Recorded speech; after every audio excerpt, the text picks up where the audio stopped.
Dude, these people are awful. He writes, hey, friends. Bro's name is Cameron.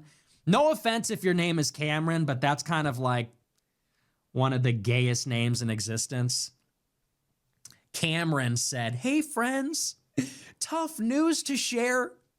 How are these people real? Is it just me? Am I toxic? Am I insane? Hey, friends. Who talks like this? Jim Nance. Anyway. I can't get over that. Hey, friends, tough news. I was impacted by the layoffs, looking for new opportunities. See, this is why I can never hold a real job. I can never hold down a real job. I don't know how you faggots do this stuff. You guys are on LinkedIn. You guys are doing interviews, looking for new opportunities. Looking for a job. Can I have some money, please? Spare change? Spare change? I got fired from Jewish media. Can I get some spare change? Hey, everyone. Anyway, the article goes on. It says, Candace Owens, who worked at the company until 2024, also commented on the layoffs at her former employer. She hinted that at least 50% of the company staff was affected, and that is yet to be confirmed. She said, quote, hearing that the Daily Wire laid off over 50% of their staff today, as much as I positively despise what their executives put me and my family through, there are a lot of good people that work there with families to feed that could use a prayer. She's a beast, dude. She's a total... That's honestly quite gracious. You have to admit, that's pretty gracious for her to say that, because it's true. Daily Wire put her through hell. The shenanigans that went on, the way Daily Wire stalked her, sued her, and honestly, I'm not just simping. I'm not simping for Candace Owens, okay? Listen, I call balls and strikes. That's what we do here. Fair and balanced. Balanced as all things should be. Me and Candace, we've had our disagreements. I'm madly in love with her. She doesn't agree. It's okay. It is what it is. But let's just be honest. Daily Wire, this was super bizarre. Do you remember earlier in the year when Daily Wire had a Twitter account called The Candace Owens Show? And they created like a parody show after they fired her? And it was called The Candace Owens Show, and it used her face and likeness, and they were doing episodes every week, and the show, which was their intellectual property, and even featured like stuff they recorded with Candace, they were putting it out every week just attacking her new show, her YouTube show, stuff like that. That's just like deranged. That's just total psychopath. That's just not normal. And only like a psycho Jewish person could come up with that. That's like a Ben Shapiro creation. That's probably like Ben Shapiro's wife came up with that or something. But they did that. They did like a struggle session with all their employees where they did like a big presentation. And they did like in 1984, they made everybody hate on her. And then they were suing her. They wouldn't let her out of her contract. So they really put her through the ringer, and she's being a little bit gracious here. But the article goes on. It says, Brent Schur, the editor-in-chief of Daily Wire, refuted this claim, and others similar to it on X, writing, yes, the company had layoffs today. It's always really tough. No, it was nowhere near 50% of the company. That's insane. And also insane to post without verifying. These cuts at the Daily Wire are the latest for the company. The last round of layoffs came in March 2025.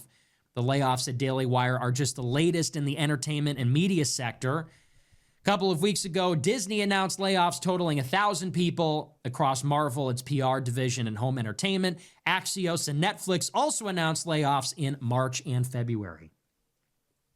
Well, there you go.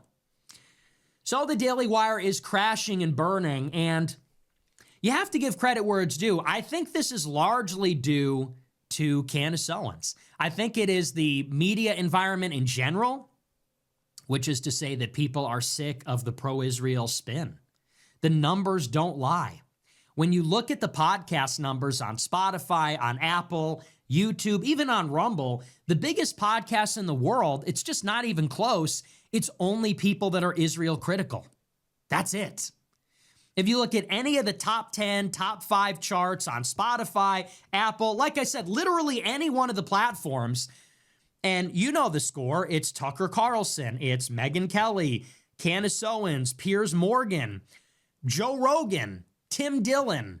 All of these people, to an individual, are Israel critical. You could say at the minimum, a guy like Joe Rogan, I don't know that I necessarily describe him as Israel critical, but certainly he is not pushing the pro-Israel propaganda.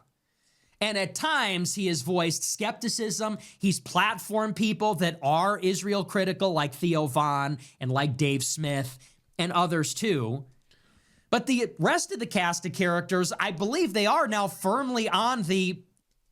Yeah, but the last time, Joe Rogan is funny because he'll flip-flop and if he gets a trip to the White House, he'll say whatever Trump wants him to say. He was real critical for a minute, and then he had this last trip to the White House, and now he's back on again.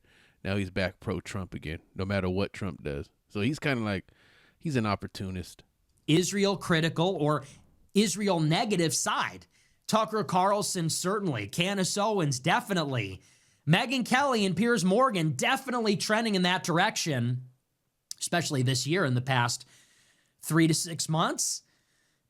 And that's just where it is. And it's honestly a shocking development in my lifetime because 10 years ago, it was totally flipped. The biggest media entities by far, it was the Daily Wire. They were the juggernaut. I think we talked a little bit about this on, maybe it was Wednesday or Tuesday, whichever day we talked about the SPLC. There was a time when Daily Wire was literally the second biggest ad buyer on the Meta platform. So across Facebook, the entire platform, which is, by the way, the biggest social platform in the world, something like 3 billion users, 2.5 to 3 billion active users, Daily Wire was for many years the number 2 biggest ad buyer, number 2 biggest publisher on the entire platform by impressions. So they were, and I believe this was, this was as recent as like 2020, 2021. It wasn't long ago. They were literally on top. They were number 1 and pouring money. You might remember millions and millions of dollars into their product line, the razors, the chocolates, the fantasy Game of Thrones series. What do they call it? Pendragon Cycle, the cartoon. Remember the cartoon, Mr. Bircham?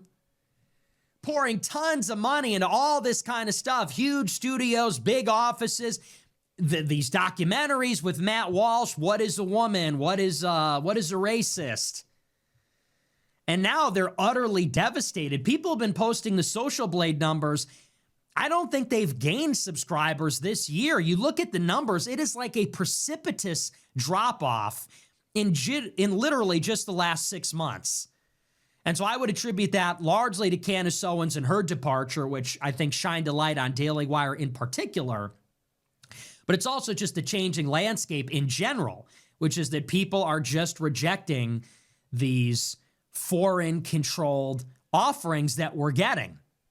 So this is a white pill. They're getting no subscriber growth. They're getting no views. It's shockingly low.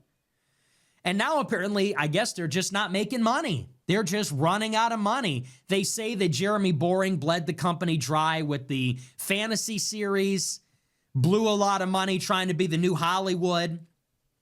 But I also imagine their subscriber revenue has been falling off because of everything that's been happening. Shapiro's feud with Piers Morgan, his feud with Tucker, his feud with Candace, me, all these things they've been doing. I think people are just opting out, basically. So it looks like they're finished.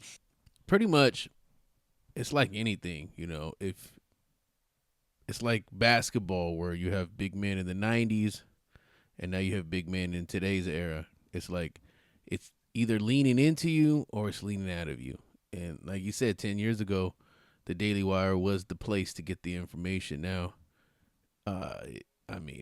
Ben Shapiro is on an island. He's on an island by himself. Nobody is met. And it's funny because, even 4 years ago, he sounded like He's talking slick, talking fast, and he sounded smart. He sounded like the guy to go to. Now when you hear him, he looks so pathetic now.